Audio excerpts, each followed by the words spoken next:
આત્મદેવજી અને ધૂંધલીની વાત કરું છું. ભાગવત કથામાં છે. આત્મદેવજી મહાન પંડિતને ભગત હતા અને સત્સંગ બહુ કરતા હતા અને હાસા રસ્તે હંમેશા હાલતા હતા. પણ ધૂંધલી જે હતી એ બહુ વિચિત્ર બાઈ હતી અને પોતાના ધણીને હારી બાંધવું બોલવું અને હંમેશા રિહાન દેવાનું આવા બધા એના અક્રમ બહુ હતા, કારણ કે એને સંસ્કાર સારા નહોતા. પછી એમ કરતાં કરતાં એ લોકોને આખી જિંદગી એમનો હોય કે 60 વર્ષની ઉંમર થવા આવી પણ કોઈ સંતાન થયું નહીં. ત્યારે આત્મદેવજીને વિચાર થયો કે હું મરી જાઉં, મારે કોઈ સંતાન નથી તો મને ફાયદો શું. એમ કહીને જંગલમાં જાય છે. જંગલમાં જઈને મારો આત્મહત્યા કરવાનો વિચાર કરે છે. તો ત્યાં એના પૂર્વજન્મના કર્મથી કોઈ સંતના મોટા સાધુ આવી ગયા. એને આને ભાળે ને એને રોક્યા કે હું કરો છો? કે હું મરવા જાઉં છું. તો હું કામ? તો કે મારે કોઈ સંતાન નથી. તો એ સંતે એના કપાળમાં જોયું અને એને સામે જોયું કે સંત મહાન જ્ઞાની હતા. તો કે ભાઈ તારા કિસ્મતમાં 7 જન્મ સુધી સંતાનનું સુખ નથી. તો કે બાપુ મને તમે સંતાન આપો નહીં તો હું તમારી સામે અહીંયા આત્મહત્યા કરી નાખું. સાધુએ બહુ સમજાયા પણ આત્મારામજી સમજ્યા નહીં.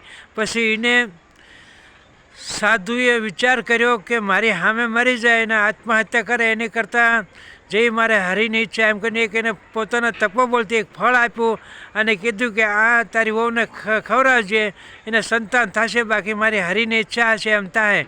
એમ કહીને ફળ આપ્યું. આત્માદેવજી ઘેરે આવ્યા અને ધૂંધલીને આપ્યું અને કીધું કે આ ફળ ખા, આપણે એક મહાન જ્ઞાની અને મહાન ભગત આપણા ઘરે થશે, એવો દીકરો થશે આપણો. અને તું છે તે આખું વર્ષ એક ટાઈમ ખા અને બાંધવાનું બોલવાનું મૂકી દે અને સારા વિચાર મનમાં રાખ.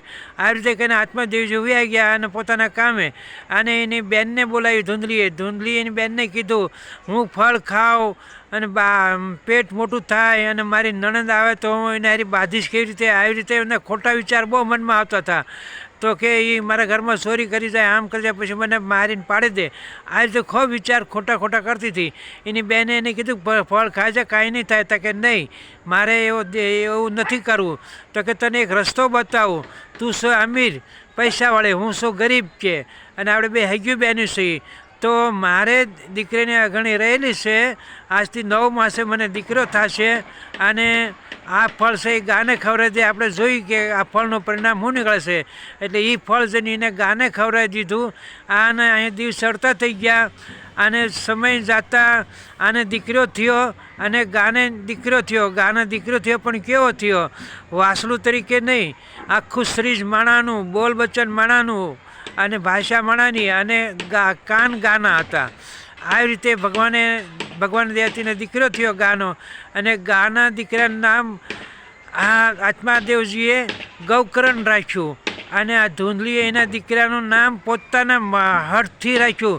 હું ધૂંધલી છું તો મારો દીકરો ધૂંધકારી થાય. આવી રીતે બેના નામ પાડ્યા. અને એની બેને એમ કીધું કે ભાઈ તમારી પત્ની મારી બેન છે, એને હું મદદ કરીશ. જ્યાં સુધી છોકરો મોટો થાય ત્યાં સુધી ધવરાવું પીવરાવું અને ઘરનું કામકાજ કરું, બધું એને મદદ કરીશ. આવી રીતે ખોટું બોલી અને ન્યા રહી અને દીકરાને મોટો કર્યો. પછી સંસ્કાર સારા નહોતા, આ ધૂંધલીના વિચાર સારા નહોતા. દીકરો બેવડો, દારૂડિયો અને વિશ્યાગમન થયો. મોટો થઈને મા બાપને મારે એવો. અને ગૌકરણ હતો, એક મહાન પંડિતને મહાન ભગત બન્યો. આવી રીતે કરતાં ઘણા દિવસો વીતી ગયા. પછી આત્માદેવજીને આ તો ગઢા તો હતા જ તે. એને એના છોકરા આગળ પૈસા માંગ્યા કાંઈક વાપરવા હાટું. તો એને ખૂબ મારીને ભોંય ભેગો કરી દીધો. અને એની વહુને બોલાવી. એની વહુએ બી છોકરાનો સાથે એને ગરદન પાટું એને માર્યો. આત્માદેવજી બહુ માર ખાધા અને બે મારીને વહી ગયા. અને ગૌકર્ણ હોશિતાને આવ્યો, રોતો તો બેઠો. તો એને બધી વાત કરી. તો કે ગૌકર્ણ મહાન પંડિત બની ગયા, ભગત બન્યા. તો એને એમ કીધું કે પિતાજી આ બધું ખોટી મોહમાયા છે, આ મૂકીને અને ભગવાનની ભક્તિમાં જીવ લગાડો. આ બધું કર્મના ભાતા ભોગવા પડે છે, તો તમે ભક્તિ કરો ભગવાનની. આવી રીતે કીધું. અને એનો બાપ તો વહી ગયા જંગલમાં તપસ્યા કરો અને ભક્તિ કરો. અને અહીંયા એની માને એને મારી નાખી. હવે આવું કરતાં ઘણા દિવસો વીતી ગયા. પછી આ ધુંધકારી જે હતો એ વિષયગમન હતો. 100 હાથ વિષય મળીને અને મારી નાખ્યો પૈસા લાલચમાં અને ભોંયમાં દાટી દીધો અને અવગતિ મળી. હવે આ ગૌકરણ છે એ રાતના હંમેશા આવતો સત્સંગ કરીને 12 સાડા 12 એમ. તો આ રાતના ભૂત થયો અને ક્યાં મને ભાઈ મને આમાંથી મુક્તિ દે રહે, મને ગતિ મળી નથી, આવી રીતે બધી વાત કરી. તારે ગૌકર્ણે શ્રીમદ ભાગવત કથાનો આરંભ કરવાનો વિચાર કર્યો. એક વાહડો લગાવ્યો અને સત્સંગને બધા સાધુ સંતોને બોલાવ્યા અને કીધું મારા ભાઈને મુક્તિ મળે એનો કેવી ખબર પડે? તો કે આ લીલો વાહડો લગાડીશી એને હર એક દીએ એક ગેટ ફાટશે અને હાથમાં દીએ હાથમી ગેટ ફાટશે એટલે આને મુક્તિ મળી જાય. તો આ નિશાની છે.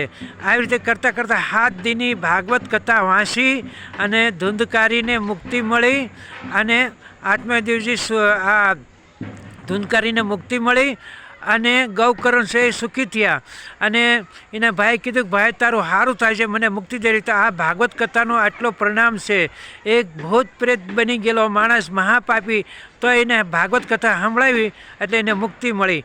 આ એની હાસી હકીકત કથા છે. જય દ્વારકાધીશ.